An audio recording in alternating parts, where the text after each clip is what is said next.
गांव में एक छोटा सा लड़का रहता था जिसका नाम राहुल था। वह बहुत ही समझदार और मेहनती था।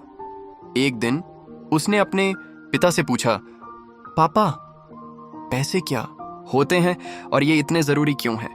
पिता ने मुस्कुराते हुए कहा, बेटा, पैसे हमारी मेहनत का फल होते हैं। इनसे हम अपनी जरूरत की चीजें खरीदते हैं, जैसे किताबें, कपड़े और खाना। राहुल ने सोचा, अगर पैसे इतने महत्वपूर्ण हैं तो मुझे भी पैसे कमाने चाहिए। उसने अपने पिता से कहा, पापा, मैं भी पैसे कमाना चाहता हूं। पिता ने कहा, ठीक है, तुम हमारे बगीचे की सफाई करो और पत्तियां साफ करो। इसके बदले मैं तुम्हें कुछ पैसे दूंगा। राहुल ने पूरे दिन मेहनत की और बगीचा साफ कर दिया। शाम को पिता ने उसे 10 रुपये दिए। राहुल बहुत खुश हुआ।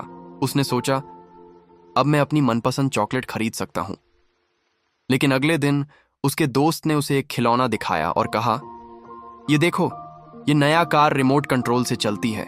राहुल को वह खिलौना बहुत पसंद आया, लेकिन उसकी कीमत 50 रुपये थी। उसके पास सिर्फ 10 रुपये थे। राहुल ने फिर से पिता से पूछा, पापा, मैं और पैसे कैसे कमा सकता हूं? पिता ने कहा, तुम हर दिन छोटे छोटे काम करके पैसे बचा सकते हो। जब तुम्हारे पास 50 रुपये इकट्ठे हो जाएंगे तो तुम वह खिलौना खरीद सकते हो। राहुल ने ठान लिया कि वह पैसे बचाएगा। उसने अगले कुछ दिनों तक बगीचे की सफाई की, पड़ोसियों के लिए छोटे मोटे काम किए और धीरे धीरे उसके पास 50 रुपये इकट्ठे हो गए। जब उसने अपना पसंदीदा खिलौना खरीदा तो उसे बहुत खुशी हुई। उसने अपने पिता से कहा, पापा, अब मैं समझ गया कि पैसे कमाने के लिए मेहनत करनी पड़ती है और उन्हें सोच समझकर खर्च करना चाहिए। पिता ने उसके सिर पर हाथ रखा और कहा, शाबाश बेटा, पैसों की कीमत समझना बहुत जरूरी है। इसे बर्बाद नहीं करना चाहिए और हमेशा मेहनत से कमाना चाहिए। राहुल ने यह सबक याद रखा और आगे चलकर वह एक समझदार और कंजूस नहीं बल्कि सही तरीके से पैसों का उपयोग करने वाला व्यक्ति बना।